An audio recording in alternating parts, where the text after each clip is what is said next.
Nanti terus, oh Ibu Mega hidupnya, apa namanya tuh? Dia menghina rakyat dan memuliakan kapital.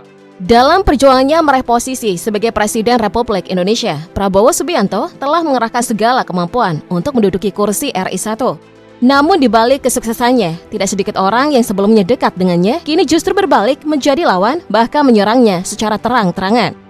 Menariknya, keberhasilan Prabowo juga membuat beberapa pihak kehilangan pengaruh politik mereka.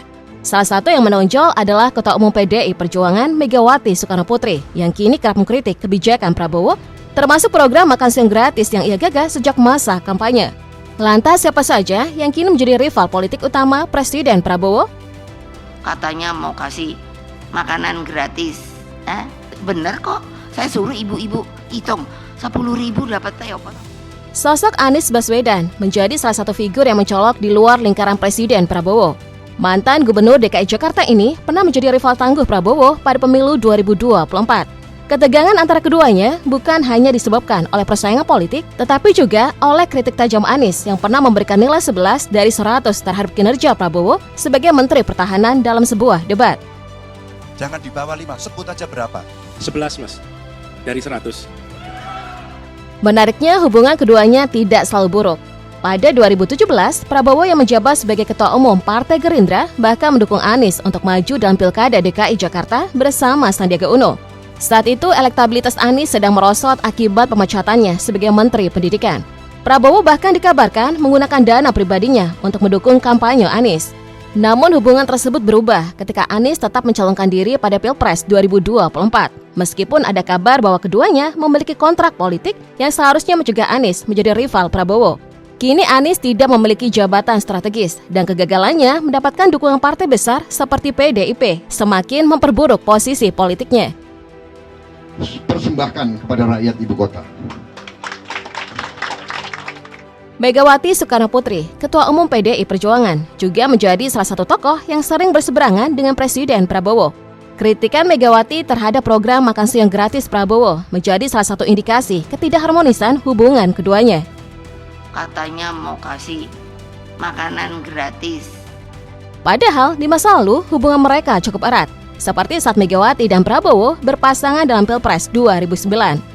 Namun hubungan tersebut mulai retak setelah Megawati dianggap mengingkari perjanjian batu tulis, di mana ia seharusnya mendukung pencalonan Prabowo pada Pilpres 2014.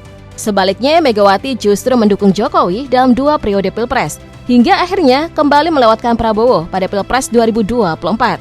Akibatnya, Megawati kini kehilangan pengaruh di pemerintahan Prabowo dan banyak kader PDIP yang kalah dalam pilkada baru-baru ini.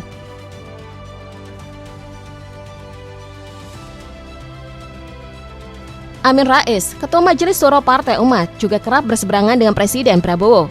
Hubungan mereka yang penuh dinamika dimulai sejak era reformasi 1998, ketika Amin menjadi salah satu pengkritik keras rezim Orde Baru yang didukung oleh Prabowo. Meskipun sempat mendukung pencalonan Prabowo pada Pilpres 2014, hubungan keduanya kembali merenggang. Ini diungkapkan di majalah Tempo edisi khusus.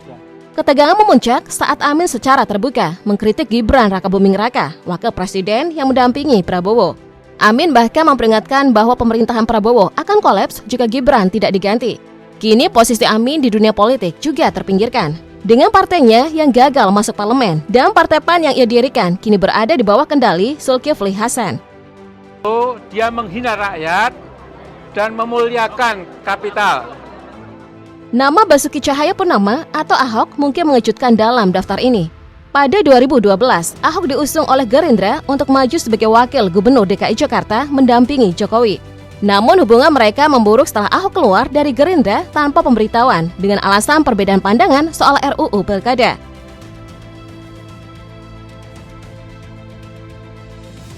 Perseteruan ini semakin meruncing setelah Ahok bergabung dengan PDIP, partai yang kerap menjadi rival Gerindra.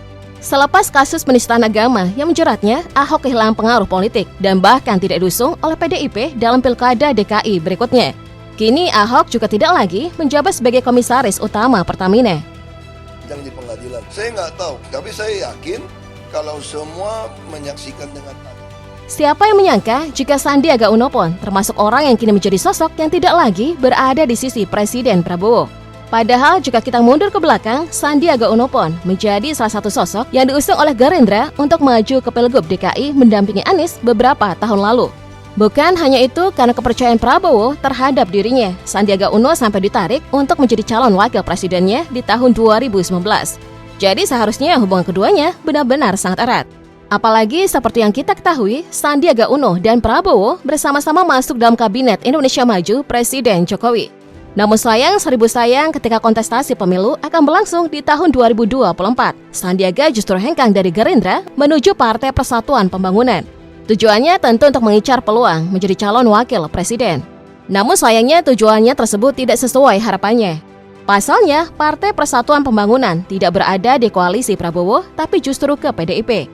Sedangkan PDIP mengusung Ganjar Pranowo, diusung bersama Mahfud MD. Sudah gagal menjadi calon wakil presiden, partai yang ia tempati pun gagal untuk melenggang ke DPR RI akibat pemungutan suara tidak melampaui 4%. Dan lebih sengsaranya lagi, Sandiaga pun tidak diajak untuk masuk dalam kabinet Prabowo meskipun menyatakan dukungan terhadap ketum Gerindra tersebut. Yang masih tersedia. Saya bukan Gerindra lagi, Pak. Nggak bisa jawab, Pak. Oh iya, benar. Sorry. Satu nama lagi yang cukup berseberangan dengan Prabowo. Ya, dialah Wiranto. Ia merupakan seorang panglima Tentara Nasional Indonesia saat kerusuhan di tahun 1998. Dan pada saat itu Prabowo dikabarkan menjadi bawahan dari Wiranto. Namun ketika Prabowo menjadi bawahan, banyak tindakan-tindakan Wiranto yang merugikan ketum Gerindra tersebut. Itu karena Wiranto diisukan menjadi biang keladi atas pengusiran Prabowo dari keluarga Cendana. Hal ini dikarenakan Wiranto dikabarkan menghasut Presiden Soeharto untuk memisahkan Prabowo dengan Titik Soeharto. Selain menghasut Presiden Soeharto, Wiranto juga dikabarkan menjadikan Prabowo sebagai kambing hitam atas kasus penculikan para aktivis dari tahun 1997 hingga 1998. Padahal beberapa spekulasi menjelaskan bahwa penculikan aktivis yang dilakukan oleh Prabowo adalah perintah dari atasannya, yakni Wiranto. Namun sayangnya, Prabowo justru menjadi kambing hitam dalam kasus ini. Walau kehilangan banyak hal termasuk partai yang ia bangun sendiri yakni Hanura, Wiranto banyak dicap sebagai sosok yang oportunis.